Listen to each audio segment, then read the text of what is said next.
قومیں کس لیے طائش میں ہیں؟ لوگ کیوں باطل خیال باندھے؟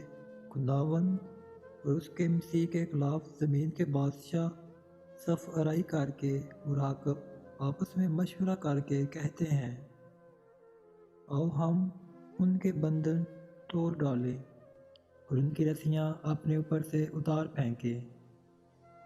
وہ جو آسمان پر تخت نشین ہے ہنسے گا، خداوند ان کا مذاق اڑائے گا۔ تب وہ اپنے عذاب میں ان سے کلام کرے گا اور اپنے قہر شدید میں ان کو پریشان کرے گا۔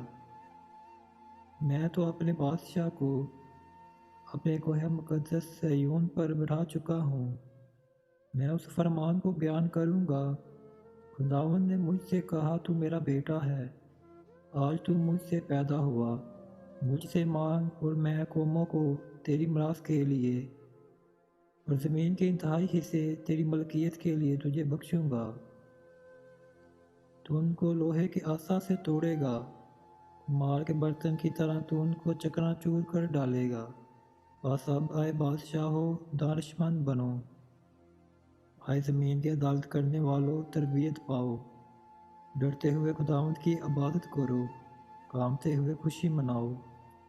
بیٹے کو چومو، ایسا نہ ہو کہ وہ قہر میں آئے اور تم راستے میں ہلاک ہو جاؤ، کیونکہ اس کا عذاب جلد بھڑکنے کو ہے۔ مبارک ہیں وہ سب جن کا توکل اس پر ہے۔